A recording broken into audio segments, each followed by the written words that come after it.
그렇습니다. 사사시대는 왕이 없는 시대였습니다. 사실 왕이 없진 않았습니다. 하나님이 왕이셨죠. 그런데 하나님을 인정하지 않는, 그래서 하나님을 잃어버린 시대가 사사시대였습니다. 그래서 각자 소견에 오른 대로 자기들이 하고 싶은 대로 생각하고 판단하고 살아가던 시대가 사사시대였죠. 그래서 사사시대에는 수많은 죄악들이 나타나고 있지만 크게 세 가지의 모습으로 타락상이 나타납니다. 첫 번째는 성적으로 부도덕하기 짝이 없는 시대였다는 것입니다. 기드온은 수많은 아내와 첩을 거느리고 있었습니다. 그 믿음의 영웅처럼 보여졌던 기드온은 이런 가정에서의 타락, 성적인 타락을 나타내 보였던 것이죠. 삼손은 어땠습니까? 호색한, 정말 여자라 그러면 눈이 돌아가는 그런 삶을 살았어요. 또 앞으로 다음 주에 살펴보겠지만 거룩한 레위인이 첩을 두는 정말 말이 안 되는 그런 시대를 이 사사시대가 보여줍니다. 성적인 타락을 보여주죠. 둘째로 골육끼리의 상쟁, 골육끼리 서로 전쟁을 하고 다투는 그런 모습을 나타내 보입니다. 앞에서 우리가 살폈던 것처럼 아비멜렉이 자기의 형제 그 기드온의 아들들을 다 칼로 죽여버리는 가족끼리 상쟁하는 그런 시대를 보이게 됩니다. 가장 사랑해야 되는, 가장 아껴줘야 되는 가족끼리 그렇게 서로를 죽이고 죽이는 그런 시대. 또 앞으로 우리가 살펴보겠지만 이 사사기 20장에 가면은 민족끼리 서로 내전이 일어납니다. 그래서 다른 11지파가 이 베냐민 지파와 전쟁을 해서 600명만 남기고 다 죽여버리는 그런 고륙 상쟁의 모습을 나타내 보이죠. 또 셋째로 우상 천지의 시대를 보여주게 됩니다. 여호와를 떠나서 풍요의 신 바알, 다산의 신 아스타롯, 또 모압의 여신 그모스, 암몬의 신 밀곰 몰렉, 그리고 블레셋의 신 다곤, 아세라 목상, 이런 것들을 계속해서 끊임없이 숭배하고 이런 것들을 계속해서 따라가는 그런 모습을 이 사사시대가 보여주게 되죠. 이런 종교적인 암흑으로 인해서 그 시대는요, 정치적, 사회적인 암흑시대를 또 계속해서 이어가게 됩니다. 하나님은 그때그때마다 사사를 세워주셔서 또 문제를 해결해 주시고 그들을 구원해 주시기도 하지만, 그러나 이 계속해서 반복되어지는 이런 죄악의 굴레를 벗어버리지 못하죠. 그래서 더 심각한 문제에 봉착하게 되는 것을 우리는 성경을 통해서 보게 됩니다. 그래서 이 사사기 마지막에 보면 이제 17장, 18장, 19장, 20장 4장에 걸쳐서 두 이야기가 그려지고 있는데요. 이 사사시대가 얼마나 엉망진창인지를 이 두 이야기를 통해서 요약적으로 보여줍니다. 이 이야기들을 통해서 타락한 신앙을 보여줘요. 여호와 신앙이긴 한데 하나님을 믿기는 하는데 뭔가 문제가 있는 것이죠. 전혀 이상한 우상 숭배하는 모습과 똑같은 모습으로 여호와 신앙을 가지는 그러한 모습을 이 사사기의 말미에 두 이야기를 통해서 볼 수 있게 됩니다. 성경이 딱 이렇게 말해주지 않아요. 그러니까 이게 바로 타락한 신앙이다, 이게 바로 거짓된 신앙이다 라고 딱 이렇게 명시하지는 않습니다. 그러나 그 이야기들을 그냥 제시해 주기만 하죠. 이 이야기만 보기만 해도 우리는 숨은 그림 찾기처럼 이게 거짓 신앙이구나, 이게 타락한 신앙이구나 라고 하는 것을 발견할 수 있게 돼요. 오늘은 그 타락한 신앙을 살펴보면서 그러면 바른 신앙은 무엇인가? 참 신앙은 도대체 무엇인가? 이 부분에 우리가 초점을 맞춰서 같이 말씀을 나누면서 은혜를 나누고자 합니다. 먼저 신상을 만드는 미가의 모습을 살펴보도록 하겠습니다. 에브라임 산지에 미가라는 사람이 있습니다. 이 사람은 어머니가 가지고 있는 재산 은 1100개를 훔쳤습니다. 어머니가 재산이 많았던 것 같아요. 부자였던 것 같습니다. 은 1100개는요, 지금으로 환산할 수는 없지만 어마어마하게 큰 돈입니다. 정확하진 않지만 약 한 100억대의 큰 돈이에요. 엄청나죠? 이 돈을 훔친 거예요, 아들이. 그러니까 어머니 거라 하더라도 상관없다는 겁니다. 나의 부요함을 위해서라면, 나의 편리함을 위해서라면 내 가족 거라도 빼앗아 가겠다라고 생각했던 것이 그 시대의 실상이었고 미가의 모습이었습니다. 그런데 이 돈을 훔치고 나니까 어머니가 저주를 하는 거예요. 이 돈을 훔쳐간 놈은 죽어버렸으면 좋겠대. 아마 신의 이름으로 그렇게 저주를 했던 것 같습니다. 예, 정황들을 살펴보면 이 미가의 어머니도 여호와 신앙을 갖고 있거든요. 하나님의 이름으로 저주를 했을 겁니다. 하나님이 이 훔쳐간 이 도둑놈을 죽여버렸으면 좋겠다. 하나님, 저 도둑놈을 죽여주세요. 그 훔쳐간 손이 말라버리게 해주세요. 뭐 이렇게 저주를 했을 것입니다. 그 저주의 이야기를 들으니까 이 미가가요, 두려운 거예요. 담대하지 못해요, 이 미가가. 보통 도둑놈 같으면 좀 담대해야 되는데 이 미가는 유약합니다. 굉장히 종교심이 컸던 사람인 것처럼 보여요. 종교심이 큰 거예요. 그러니까 너무 두려운 거예요. 내가 죽는 거 아닌가 이러다가 내 손이 말라버리는 것 아닌가. 두려워가지고 자기가 훔쳤던 이 돈을 어머니에게 갖다 줍니다. 어머니, 잘못했어요. 제가 잠깐 정신을 잃었던 것 같아요. 어머니, 여기 돈 그대로 있습니다. 가져다 줬어요. 그러니까 이 어머니가 뭐라고 하냐면 3절 말씀 보십시오. 다 같이 한번 읽어보도록 하겠습니다. 3절입니다. 17장 3절이에요. 시작. 미가가 은 1,100을 그의 어머니에게 도로 주매 그의 어머니가 이르되 내가 내 아들을 위하여 한 신상을 새기며 한 신상을 부어 만들기 위해 내 손에서 이 은을 여호와께 거룩히 드리노라.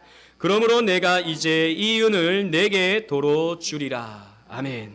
여러분, 뭔가 이상하지 않나요? 하나님을 위해 신상을 부어 만듭니다. 여호와께 거룩히 드리노라 라고 하는데 은을 부어서 신상을 만들고 있어요. 즉 여호와 신상을 만들고 있는 거예요. 이상하죠? 여러분, 이상함을 발견해야 됩니다. 왜냐하면 하나님은요, 하나님을 섬길 때 하나님을 형상으로 만들어서 섬기지 말라고 말씀하셨거든요. 몇 계명이죠? 2계명입니다. 1계명은 어떤 내용이죠? 하나님 외에 다른 신을 내게 두지 말라. 다른 신 섬기지 말라. 바알, 아세라 이런 거 섬기지 말라라는 거예요. 2계명은 뭐죠? 2계명은 초점이 좀 달라요. 하나님을 섬기긴 섬기는데 하나님을 형상으로 만들어 섬기지 말라라는 것이죠. 그러니까 이 미가의 어머니와 이 미가는 하나님을 섬긴다고 하면서 하나님을 어떻게 섬겨야 할지에 대해서는 전혀 모르고 있는 것입니다. 혹 알았을 수는 있는데요, 그게 별로 중요하지 않다라고 생각을 했던 것이죠. 그러니까 하나님을 섬기면 뭐 어떻게 섬기든지 상관없는 거야. 내가 열심히만 하면 되는 거야. 이런 식으로 생각을 했던 것입니다. 여러분, 사실 고대 근동 지역의 다른 모든 우상들은요, 형상을 가지고 있었어요. 근동 지역뿐만 아닙니다. 저 그리스의 신들도 마찬가지죠. 다 형상을 가지고 있습니다. 뭔가를 봐야 사람들의 마음속에 종교심이 생기잖아요. 여러분, 절에 가면 불상들이 다 있지 않습니까? 큰 불상, 금칠해 놓은 불상들을 보면 사람들의 마음속에 종교심이 생긴다고요. 저기에 절을 하면 내가 좀 잘 되는 것 아닌가? 저기에 기도를 하면 내가 좀 더 삶이 윤택해지는 것 아닌가? 이런 생각들이 생기는 것입니다. 그래서 어느 종교나 다 신상이 있죠. 그러나 하나님만은 신상으로 하나님을 섬기지 말라라고 말씀하셨습니다. 이 부분에 대해서는 제가 십계명 공부할 때 여러 차례 말씀을 드렸고 금송아지 이야기할 때도 말씀을 드렸었는데요. 핵심은 이것입니다. 왜 하나님이 하나님의 형상을 가지고 섬기지 말라라고 말씀하시냐면, 하나님을 섬길 때 사람이 상상해내고 사람이 무언가를 고안해내서 창의적으로 하나님을 섬기려고 해서는 안 된다라는 것입니다. 형상을 만들려면 사람이 고안해내야 되는 거예요. 그죠? 뭐 생긴 거, 어떤 포즈를 취하고 있을지 이런 부분에 대해서 사람들이 고안해내야 되는 거예요. 그런 식으로 하나님을 섬기지 말라라는 것입니다. 다르게 표현하면 이것이죠. 너희 멋대로 하나님 섬기려고 하지 마라. 네 하고 싶은 대로, 네가 원하는 대로 하나님을 섬기려고 하지 마라. 하나님 이렇게 말씀하시는 거예요. 즉 하나님이 말씀하시는 대로 하나님을 섬기고 하나님을 예배해야 되는 것이지, 너희가 상상해내어서 너희가 고안해내어서 하나님을 예배하고 섬겨서는 안 된다라는 것입니다. 팀 켈러 목사님은 이렇게 설명하고 있어요. 여러분 주보를 보십시오. 만일 하나님을 그림으로 그려서 예배하려고 한다면 미소 짓는 사랑의 모습으로 그려야 할까? 아니면 장엄하고 웅장한 모습으로 그려야 할까? 그림은 하나님의 영광의 전 범위를 표현해내지 못하므로 하나님에 대한 당신의 견해를 왜곡하게 될 것이다 라고 말씀하고 있어요. 여러분 이 말씀이 무슨 말씀인지 아시겠죠? 하나님을 만약에 그림으로 그린다면 어떤 모습으로 그려야 됩니까? 사랑 넘치는 하나님으로 그려야 되나요? 아니면 죄에 대해서 심판하시는 무서운 하나님으로 그려야 되나요? 한 면을 그려내면 다른 한 면을 표현할 수가 없는 것입니다. 하나님은 그런 분이 아니다라는 것이죠. 하나님은 사랑의 하나님이신가 동시에 죄에 대해서 진노하시는 하나님이시죠. 하나님은 구원하시는 하나님이신가 동시에 하나님은 심판하시는 하나님이신 겁니다. 그림은 그것을 표현해낼 수가 없어요. 형상은 그것을 표현해낼 수가 없죠. 예수님에 대한 그림도 마찬가지입니다. 물론 우리 교회에서는 일반적으로 하나님에 대해서는 그림으로 그려내지 않지만 예수님에 대한 그림은 좀 쉽게 생각하죠. 그래서 예수님을 그릴 때 언제나 인자하신 예수님의 모습을 그려냅니다. 양 한 마리를 어깨에 쥐고 따뜻한 표정으로 양을 지극히 사랑으로 바라보시는 예수님의 모습, 아니면 사람들에게 친절을 베풀어 주시는 예수님의 모습을 그려내죠. 그러나 여러분, 그것도 예수님의 한 단면입니다. 다 표현해낼 수가 없죠. 예수님은 바리새인과 위선자들 향해서 무서운 질책을 하셨다고요. 그래서 예수님을 그림으로 그려내는 것도 사실 그다지 바람직하지 않아요. 형상도 마찬가지입니다. 사람들이 하나님을 형상으로 만들어내면 사람들이 원하는 하나님을 만들어내는 거예요. 이런 모습, 저런 모습, 이런 표정. 그런 식으로 사람들이 고안해내서 하나님을 섬겨서는 안 된다라는 것입니다. 생각해 보세요. 형상을 만들어내면 사람들이 이렇게 옮기면 옮겨지는 하나님입니다. 금칠을 하면 금칠을 하는 하나님, 은칠을 하면 은칠을 한 하나님, 사람들에 의해서 이렇게 되고 저렇게 되는 하나님이죠. 여러분, 하나님은요, 사람에 의해서 이렇게 되고 저렇게 되는 하나님이 아닙니다. 하나님은 모든 것을 만들어내시고 당신을 말씀으로 계시하시는 하나님이시지 사람에 의해서 표현되어지는 그런 하나님이 아닌 거죠. 그래서 우리가 자주 빠지는 오류는 뭐냐면 우리가 생각하는 하나님, 그러니까 이렇게 말하는 거죠. 내 생각에는 하나님은 사랑의 하나님이야. 하나님은 그렇게 무섭게 사람들을 심판하시는 그런 하나님이 아니야. 오늘날 많은 사람들이 이렇게 말하거든요. 이런 말이야말로 자기가 만들어낸 하나님을 섬기는 겁니다. 성경을 보십시오. 성경에는 죄에 대해서 심판하시는 무서운 하나님이 계시되고 있다고요. 그런데 내 생각에는, 내가 판단할 때는 이런 식으로 하나님을 설명해 내버리면 그건 금송아지를 만드는 것과 같은 것이고 우상을 만드는 것과 같은 것입니다.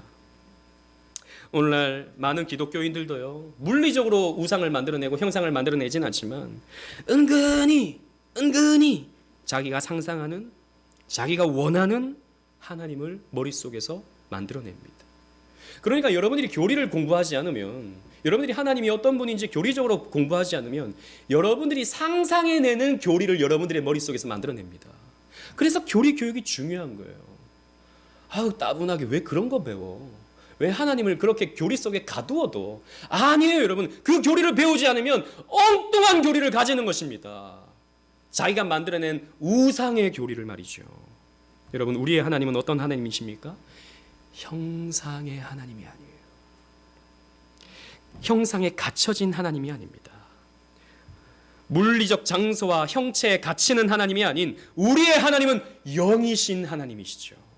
그래서 회전하는 그림자도 없으신 하나님, 완전 자유하신 하나님, 온 세계와 온 우주에 충만히 계시는 무소부재하시는 하나님, 그 하나님을 우리는 믿고 따르는 것입니다. 그런데 어리석은 미가는 자신의 집에 신당을 차려놓고 거기에 하나님을 가두어 둡니다.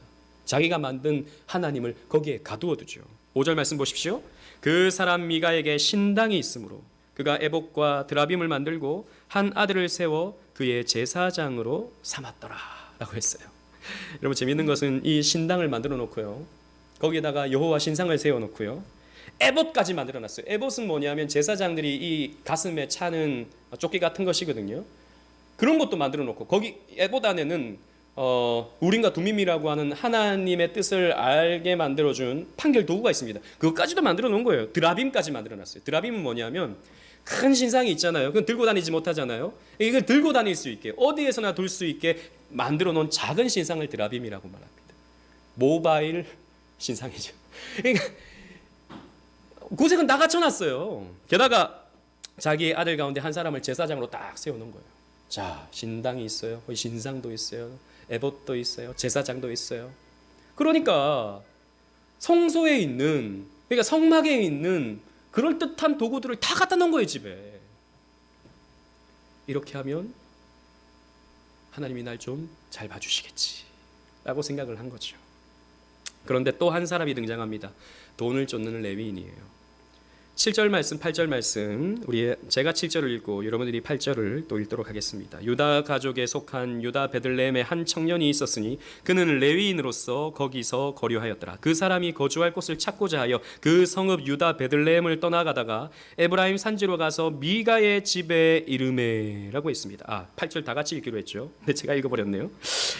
아무튼 유다 베들레헴 출신의 청년이 거리를 방황하고 있습니다. 그러다가 이 미가의 집에 도착하게 된 거예요.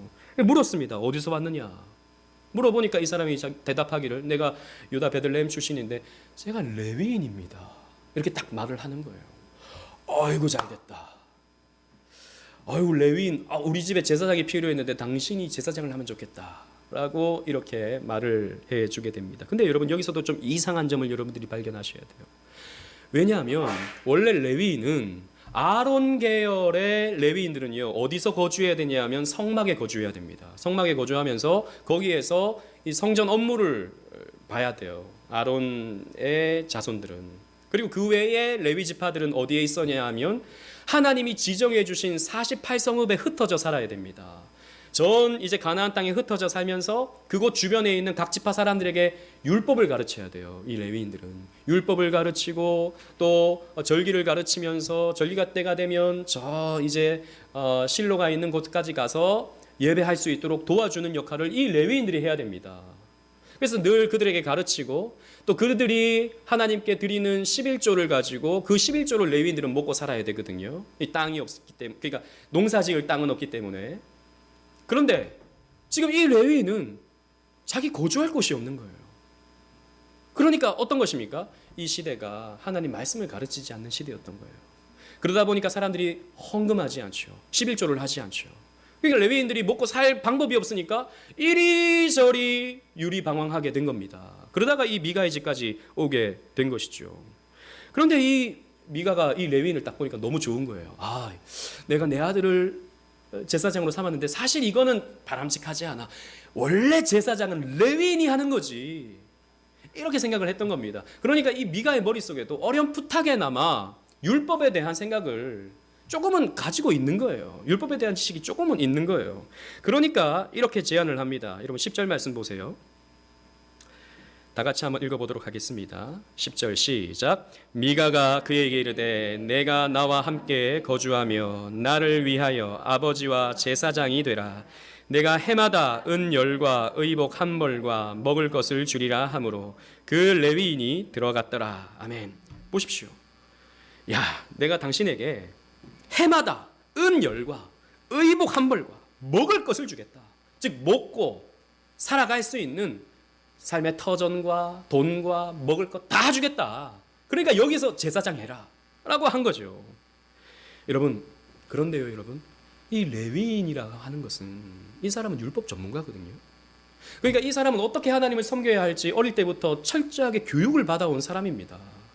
하나님께 제사를 드릴 때, 예배를 드릴 때 실로를 중심으로 성막을 중심으로 각 백성들이 함께 모여서 예배를 드려야 된다라는 것은 이 레위인은 잘 알고 있어요. 그런데 돈을 준다고 하니까, 먹을 것 공급해 준다 그러니까, 삶의 터전을 주겠다고 하니까 이 레위인이 조금도 주저하지 않고 그 집에 들어가서 제사장이 됩니다. 그러니까 이제 미가가 이렇게 말하는 거예요. 13절 말씀 보세요.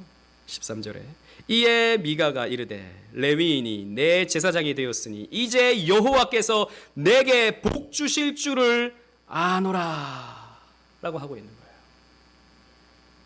자, 여기서 미가가 하나님을 섬기고 있는 목적이 드러납니다. 제사장의 구색도 다 갖춰졌으니까 이제 하나님이 나에게 복을 주시겠지 라고 생각을 하고 있는 것입니다. 미가가 신앙생활하는 이유가 뭐죠? 복받기 위해서입니다. 여러분, 이런 신앙을 우리는 뭐라고 말합니까? 기복주의라고 말합니다. 여러분 귀에 못이 박히도록 많이 들으셨을 것입니다. 여러분, 이 기복주의야말로 거짓 신앙입니다. 여러분들이 신앙생활하는 이유가 무엇입니까? 부자 되기 위해서입니까? 건강하기 위해서입니까? 아니면 잘 먹고 잘 살기 위해서입니까? 아니죠. 여러분, 우리가 신앙생활하는 이유는 그런 것이 아닙니다. 우리가 신앙생활하는 이유는 하나님과 교제하기 위해서예요. 여러분, 돈이라고 하는 것은 물론 하나님께서 여러분들에게 베풀어 주시는 것입니다. 건강도 여러분들에게 베풀어 주시는 것입니다. 그러나 그것을 위해서 우리는 신앙생활을 하지 않아요. 하나님과 교제하고 하나님을 우리는 우리의 삶에 채우기 위해서, 하나님으로 우리의 삶을 채우기 위해서 신앙생활을 하는 것이지, 돈을 위해서, 명예를 위해서, 성공을 위해서 하는 것이 아닌 것입니다. 여러분, 우리가 신앙생활 아무리 잘해도요, 가난이 찾아옵니다. 아무리 신앙생활을 잘해도 우리에게는 질병이 찾아오고요, 우리 자식들 가운데 어려운 문제들이 찾아와요. 그러면 기복주의적 신앙생활을 가지고 있는 사람은 내가 이렇게 열심히 했는데 왜 하나님이 나에게 이런 어려움을 주시나 라고 생각할 수밖에 없죠.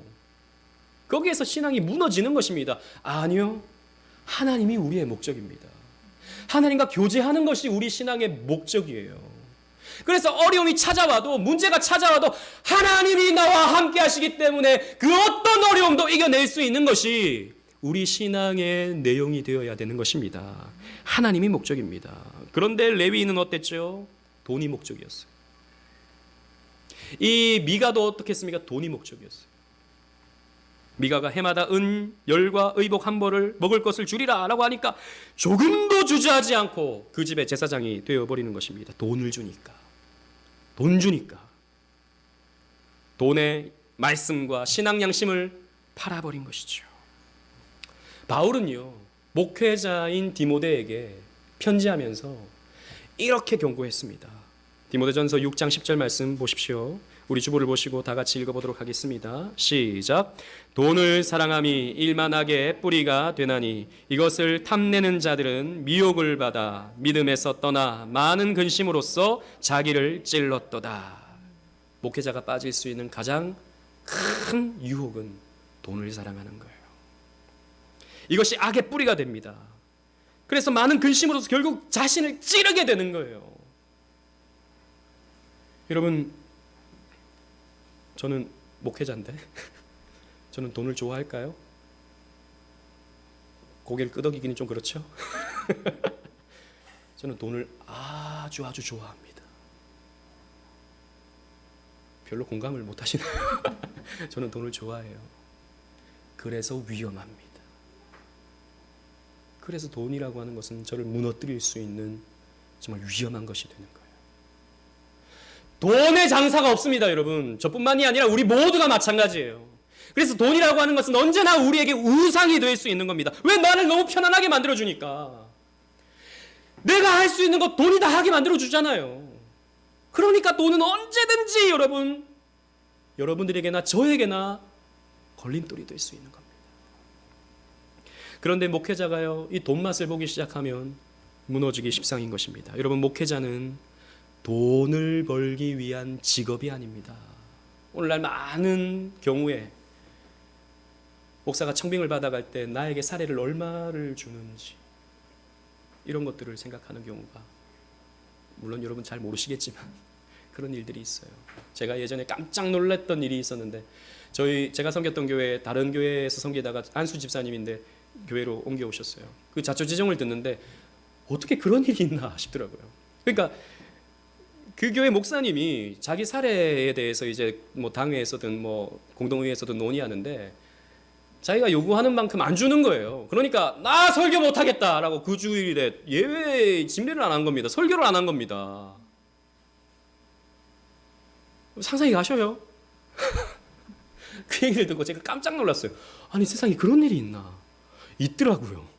큰 교회도 아닌데 돈 안 준다고 설교를 안 하겠다는 것입니다. 뭐죠? 사건인 것이죠. 거룩한 하나님의 부르심의 소명의 자리를 직업으로 그냥 땅바닥에 던져버린 것입니다. 여러분, 목회자가 자신의 사례에 따라서 이 교회로 옮겨가고 저 교회로 옮겨가고 뭐 공개적으로 사례가 많니 적으니 자기의 처우가 좋니 나쁘니 라고 말하는 것은 정말이지 부끄러운 모습입니다. 여러분, 그런 교회가 있다면, 혹 제가 그런 모습을 여러분들에게 보인다면 여러분은 저에게서 돌아서셔야 됩니다.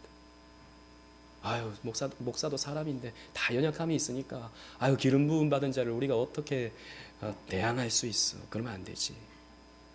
아주 착한 분들은 그렇게 말씀하시는 경우도 있는데요. 여러분, 목사는 기름 부음 받은 자가 아닙니다.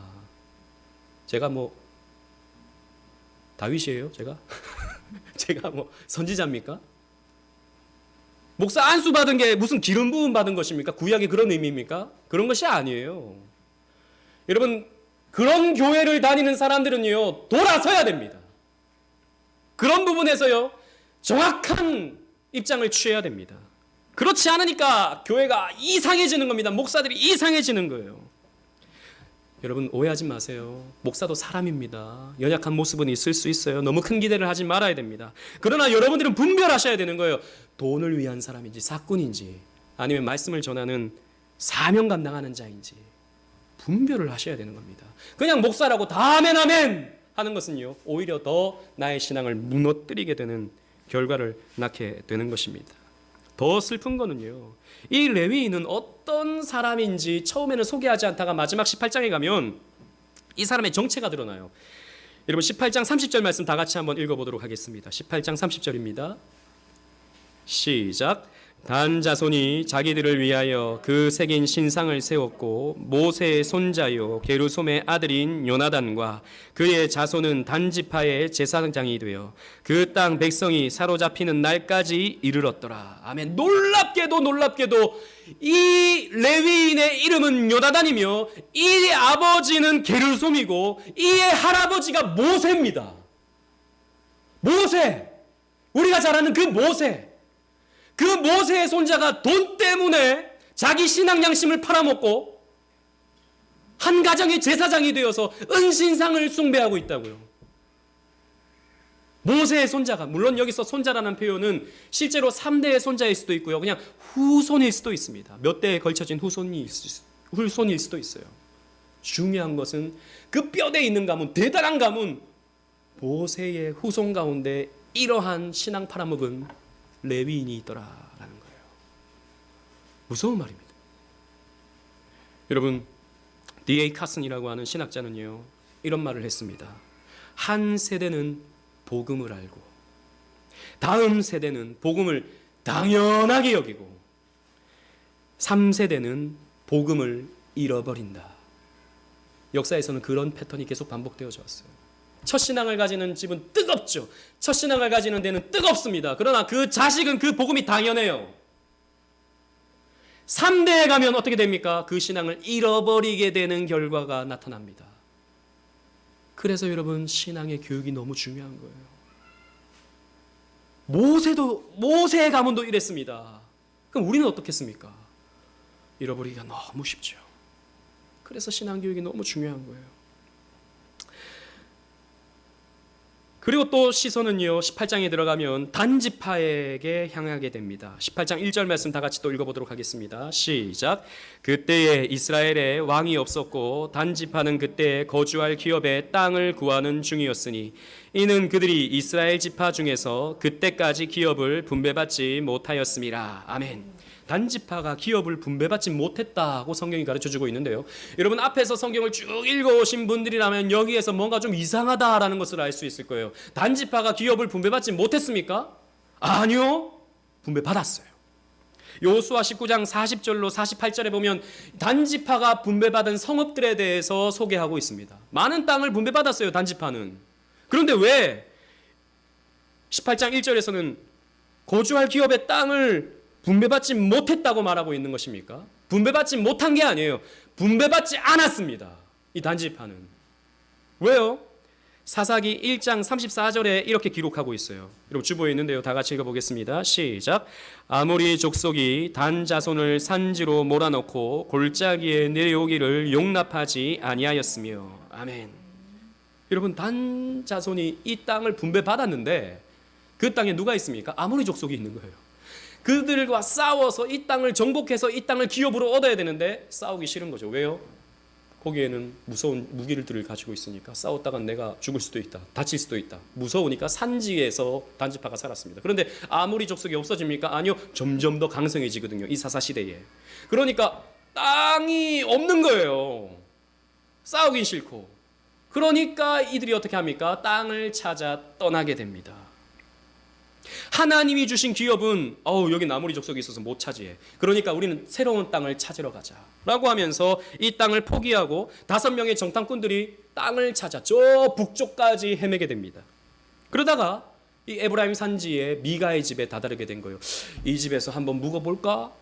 좀 하룻밤 신세져도 되겠습니까? 라고 해서 들어가 보니까 신상이 있네. 딱 여호와 신당 딱 간판 딱 걸어놓고 거기 딱 들어가 보니까 여호와 신상이 있네. 보도 못한 신상이 있네. 여긴 이렇게 북쪽에서는 이렇게 예배를 드리나 보다. 제사장 레위인도 딱 있네. 괜찮네. 우리는 저 실로까지 가서 예배 드려야 된다고 생각했는데 여기는 이렇게 가정에 딱 이렇게 신상을 만들어 놓고 섬기고 있네. 좋다. 이렇게 생각을 한 거죠.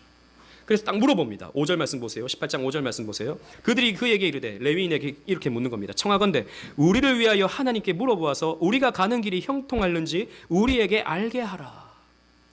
5명의 정탐꾼이 묻는 거예요. 레위인한테. 우리가 지금 땅을 찾고 있는데 우리가 가는 길이 잘 되겠습니까? 한번 하나님께 물어봐 주세요 라고 물어본 거예요. 여러분, 이건 물어보나 마나예요. 하나님의 기업을 버려버리고, 하나님이 이 땅 내가 너에게 주겠다고 했는데 그 땅은 포기해버리고 새로운 땅 찾겠다고 찾아가는 게 여러분 가당키나 한 일입니까? 안 되는 거죠. 이게 하나님이 함께 하시지 않는 거죠. 그런데요, 이 레위인이 답을 딱 줍니다. 6절 말씀 보십시오. 다 같이 읽어보겠습니다. 시작. 그 제사장이 그들에게 이르되 평안히 가라. 너희가 가는 길은 여호와 앞에 있느니라 하니라. 제가 하나님께 딱 물어보니까요, 괜찮아요. 평안히 가십시오. 하나님이 당신들과 함께 합니다. 이게 하나님이 주신 답일까요? 이 하나님께서 주신 응답일까요? 아니요. 듣고 싶은 말을 해주는 거예요. 이 5 정탐꾼들이 듣고 싶은 말을 해주는 거예요. 여러분, 거짓 선지자는, 거짓 교사는 사람들에게 듣고 싶은 말을 해줍니다. 당신은 사랑받기 위해 태어난 사람. 이 노래가 잘못됐다는 말은 아니에요. 얼마나 듣기 좋습니까? 걱정하지 마세요. 여러분들은 잘 됩니다. 사랑하는 자여, 여러분들이 여러분들이 육신이 잘 되고, 여러분들이 하는 일이 잘 되고, 여러분들이 하는 그 모든 일이 형통할 겁니다. 삼박자구원이라고 하는 이런 형통, 이런 듣기 좋은 말, 이런 이야기, 이런 것들을 해주는 거예요. 사실 모든 사람들은요, 자기가 듣고 싶은 말을 듣고 싶어 합니다. 확증 편향이라고 하죠. 그래서 사람들은요, 자기가 믿고 있는 것들에 대해서 더 확인받고 싶고 거기에 대해서 증명받고 싶어져요. 그래서 유튜브나 이런 것들은 위험한 게 내가 듣고 싶은 얘기들을 자꾸 해주거든요. 거기에서 내 생각이 굳어지는 겁니다. 확신을 갖게 되는 겁니다. 교회도 마찬가지예요. 사람들은 듣고 싶은 말을 들으려고 합니다. 우리 교회는 신방을 요청하시는 분들이 잘 없지만 신방을 요청하는 경우들이 있어요. 목사님, 제가 이런 일이 있는데 참 이것 때문에 참 고민이 많아요. 참 어떤 게 하나님 뜻인지 모르겠습니다. 이렇게 신방하면요, 이렇게 성도님들이 질문을 하면요, 대부분 듣고 싶은 말을 해줘야 되는 경우가 있어요. 걱정하지 마세요. 거기에 하나님의 뜻이 있습니다. 그게 하나님의 뜻이에요. 그래서 그냥 믿는 대로 잘 열심히 해나가면 잘 될 겁니다. 걱정하지 마세요. 이렇게 얘기를 해주면 힘이 생기죠. 이거 내가 고민했었는데 이게 하나님의 뜻인 거구나. 내가 이것대로 하면 되겠구나. 마음이 시원해지고 가게 되죠. 그런데 여러분, 하나님의 뜻인지 아닌지 어떻게 알죠? 그걸 하는 게 하나님의 뜻인지 아닌지 어떻게 합니까? 목사가 압니까? 몰라요, 여러분. 그런 거 목사님한테 묻지 마세요. 저도 몰라요, 그게 하나님의 뜻인지 아닌지. 땅을 사야 되는지 이사를 해야 되는지 제가 어떻게 합니까? 그냥 기도해 줄 뿐이죠. 기도만 할 뿐입니다, 저는. 그런데 이사하는 게 하나님 뜻입니다. 대박 터질 겁니다. 이렇게 하면 아멘, 믿음으로 하겠습니다. 이런 식으로 신앙생활하면 큰일 나는 겁니다. 그런데 사람들은 그런 말을 듣고 싶은 거예요. 그런 확신을 가지고 싶은 겁니다. 이게 뭐죠? 거짓 신앙입니다. 아니에요, 여러분. 우리는 듣고 싶은 말만 들어서는 안 됩니다. 때로는 채찍이 되는 말씀, 때로는 여러분들이 가슴을 후벼 파는 말씀, 때로는 여러분들을 정죄하는 말씀. 아, 목사님 오늘은 나를 표적해서 목사님이 나를 비난하시나 보다, 이런 생각이 드는 날이 여러분들에게 있어져야 되는 거예요. 여러분, 저는 표적 설교를 안 합니다. 오해하지 마세요. 저는 한 사람 딱 대놓고 한번 당해봐라, 그냥 쏟아내겠다, 이렇게 설교하지 않아요. 근데 여러분들에게 그렇게 들린다면 여러분들에게 복인 줄로 생각하세요. 진짜입니다. 그렇게 들려야 돼요. 그래서 내가 죄인임을 알고, 내가 은혜 받아야 되는 타락한 본성을 가진 죄인인 줄 알고, 그래서 회개해야 되는 것이 저와 여러분들의 모습인 거예요. 때로는 축복의 말씀을 듣죠. 우리는 성경에 그런 말씀이 있으니까. 때로는 징책의 말씀도 우리는 들어야 되는 것입니다. 언제나 좋은 말씀, 언제나 힘이 되는 말씀, 언제나 이렇게 내 마음을 위로해 주는 말씀, 그런 것만 들으려고 해서는 안 되는 것입니다. 이 레위인 보세요. 목회 잘합니다. 하나님이 함께 하십니다. 이러니까 5명이요 뿅 가는 겁니다. 그래서 이 사람들이요, 이 다른 단지파 사람들을 설득해서 하나님의 뜻이 여기 있다 해서 이 모든 지파, 단지파의 사람들을 데리고 북쪽으로 올라갑니다. 그런데요, 북쪽으로 올라가면서 이 미가의 집을 둘러싸요. 600명의 군사들이 둘러싸고 이 집에 있는 신상과 이 집에 있는 에봇과 이런 것들을 다 훔쳐갑니다. 그러니까 이 레위인이요, 이걸 보면서 아, 이거 훔쳐가면 어떡하냐, 아, 이러면 안 되는 거다 라고 이렇게 만류를 합니다. 그러니까 뭐라고 말하는지 보십시오. 19절입니다. 그들이 그에게 이르되, 이 단지파 사람들이 이 레위인에게 이르되, 잠잠하라, 내 손을 입에 대라, 입 닫아라, 이 말이죠. 우리와 함께 가서 우리의 아버지와 제사장이 되라. 내가 한 사람의 집에 제사장이 되는 것과 이스라엘의 한 지파의 한 족속의 제사장이 되는 것 중에 어느 것이 낫겠느냐. 조용해, 우리가 가져가는 거 아무 말하지 마. 대신에 너 결정해. 이 조그마한 데서 한 가정의 제사장이 될래, 아니면 우리 단지파의 제사장이 될래? 따라가자, 이렇게 얘기한 거예요. 오늘날로 치자면 이렇게 말하는 겁니다. 목사님, 이 조그마한 3, 40명 목회하실래요? 아니면 3, 400명, 3, 4천명 큰 목회 한번 해보실래요? 언제까지 이 고촌 조그만 곳에서 목회하실 겁니까? 저기서 큰 교회에서 세계를 가슴에 품고 강민수 목사님 큰 목회 한번 해보십시오. 제가 그러면 이 교회를 떠나서 그 교회 가겠죠? 그런 겁니다. 그런 이 요청을 하고 있는 거예요. 그러니까 이 레위 지파가, 레위 사람이 어떻게 합니까? 20절 말씀 보십시오. 그 제사장이 마음에 기뻐하며 에봇과 드라빔과 새긴 우상을 받아가지고 그 백성 가운데로 들어가니라. 기뻐하면서 가는 거예요. 아, 내가 이 조그만 곳에서 뭐 하겠어? 큰 물에서 놀아야지. 이 레위 사람이 그런 겁니다. 만약에 제가 그런다면 여러분, 저는 사꾼일 겁니다. 물론 하나님의 이끄심에 따라서 뭐 그렇게 될 수도 있겠지만, 돈에 따라서, 인기에 따라서, 사람의 숫자에 따라서 그렇게 움직인다면 저는 사꾼이 될 수밖에 없는 거예요. 타락한 모습인 것입니다. 미가가 이 일을 뒤늦게 보니까, 아니 뭐 신상도 빼앗아가고 에봇도 빼앗아가고 제사장까지 데려가니까 나중에 미가가 보니까 난리를 칩니다. 왜 이렇게 다 가져가느냐, 이건 불법이다 소리를 지른 것이죠. 그러니까 25절에 이 단 자손이 어떻게 말합니까? 보십시오. 단 자손이 그에게 이르되, 내 목소리를 우리에게 들리게 하지 말라. 노한 자들이 너희를 쳐서 내 생명과 내 가족의 생명을 잃게 할까 하노라. 조용하라, 이 말. 소리 지르지 마. 너 자꾸 소리 지르면 여기 무서운 사람들 있어. 칼 가지고 있는 사람들 보이지? 너 죽을 수도 있어. 가만히 있어. 아무 말하지 말고 그냥 조용해. 이렇게 협박을 하는 것입니다. 그러니까 미가가 아무것도 하지 못하고 그냥 유약한 사람이니까 포기해버리는 것이죠. 자, 보세요. 미가는 자기가 만든 신상을 만들어 놓고 자기를 복되게 할 거라고 생각했습니다. 그런데 어떻게 됐죠? 결과적으로 자기가 만든 종교는 미가에게 실망만 안겨줬습니다. 우리 사사시대 때 계속 살펴봤죠. 우상을 쫓아가면 그 우상은 반드시 복수합니다. 처음에는 좋은 것 같아요. 처음에는 꽤 괜찮은 것 같아요. 시간이 지나면 반드시 그 우상은요, 우상을 쫓는 사람들에게 복수해요. 그게 성경의 패턴입니다. 여러분, 이 단지파도 이 신상과 레위인을 데리고 가서 축복된 미래를 살았습니까? 잘 됐나요, 단지파가? 아니요, 그렇지 않아요. 성경을 보면요, 이제 이 시대 이후로 단지파는 점점 없어져요. 등장하지 않아요. 단지파는 언급되지 않아요.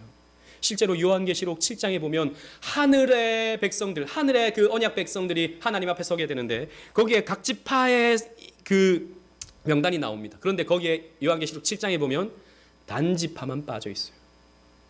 어떻게 된 겁니까? 소멸해버린 것이죠. 멸망해버린 것입니다. 이렇게 우상은요, 사람들을 파멸로 끌고 갑니다. 그러므로 우리는 허울뿐인 종교 생활로부터 돌아서야 됩니다. 디모데후서 3장 5절입니다. 우리 주보를 보시고 다 같이 읽어보겠습니다. 시작. 경건의 모양은 있으나 경건의 능력은 부인하니 이 같은 자들에게서 내가 돌아서라. 경건의 모양은 있어요. 다 여호와 여호와 하나님 성경 말은 합니다. 그러나 실제로 경건의 능력은 부인하는 사람들, 어떻게 그렇게 작게 신앙생활하느냐, 크게 해야지. 어떻게 우리가 그냥 신앙생활을 어떻게 여호와를 향한 지식과 교리로 하느냐, 어떤 복을 받고 내 물량, 내가 가지고 있는 어떤 물질적인 부분에서 체험적으로 뭔가를 느껴야지 신앙생활 하는 것이지, 이런 식으로 말하는 사람들에게서 돌아서라고 성경은 말해주고 있는 것입니다. 분별할 수 있어야 돼요. 돌아설 수 있는 용기가 저와 여러분들에게 있어야 되는 것입니다. 말씀을 정리하겠습니다. 여러분 보세요. 미가라는 한 사람의 타락은 레위인의 타락으로 이어졌습니다. 또 레위인의 타락은 한 지파의 타락으로 또 이어지게 됩니다. 한 지파의 타락은 사사시대 전체의 타락으로 이어지게 돼요. 이런 잘못된 여호와 신앙, 다 여호와 말은 합니다. 미가도 여호와, 레위인도 여호와, 단지파도 여호와 말은 합니다. 여러분, 우리가 하나님을 믿는다고 할 때, 예수님을 믿는다고 할 때, 내가 예수님을 믿으니까 나는 구원받겠지, 착각입니다. 신천지도 예수 해요. 저 여자 하나님을 믿는 하나님의 교회도 하나님 성경 그렇게 말합니다. 하나님 믿는다고 다 같은 하나님이 아니에요. 예수님을 믿는다고 다 같은 예수가 아닌 것입니다. 어떻게 여자 하나님을 믿는데 구원받을 수 있습니까? 그 사람들 열정이 부족한가요? 아니요, 열정은 우리보다 더 특심이에요. 우리보다 훨씬 더 열심을 가지고 있습니다. 미가가 열심이 없습니까? 자기의 재산 큰 돈 200은을 사용해서 신상을 만든 사람입니다.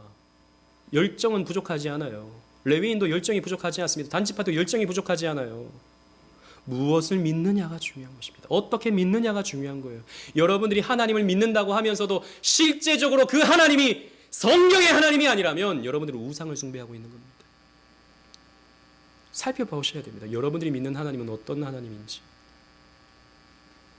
하나님에 대한 거룩한 지식을 가벼이 여긴 결과, 그냥 우리가 상상하는 대로, 우리가 하고 싶은 대로 믿으면 되는 거 아니야? 거기서부터 이런 문제는 생기는 것입니다. 내 감정, 내 생각, 내 취향에 따라 신앙생활 하려 하지 마십시오. 하나님 말씀에 따라 우리는 신앙생활 해야 되는 것입니다. 그래서 우리는 사도의 권면처럼 분별해야 됩니다. 요한일서 4장 1절 주보를 보시고 다 같이 읽어보겠습니다. 시작. 사랑하는 자들아, 영을 다 믿지 말고 오직 영들이 하나님께 속하였나 분별하라. 많은 거짓 선지자가 세상에 나왔습니다. 아멘. 분별하라는 것입니다. 그냥 믿지 말고, 그냥 따라가지 말고 분별해야 된다. 왜냐? 거짓 선지자가 세상에 많다는 것입니다. 교회 간판을 달고, 대한예수교 장로의 간판을 달고, 어느 신학교, 어느 유학을 갔다 오는 그런 이력을 가지고서 사람들에게 듣고 싶은 말로 사람들을 미혹하는 거짓 선지자들이 꽤나 많이 있습니다. 그냥 따라가지 마십시오. 그냥 추종하지 마십시오. 분별하셔야 됩니다. 그래서 오직 진리를 따르는 저와 여러분들 되시기를 주님 이름으로 축원합니다. 아멘.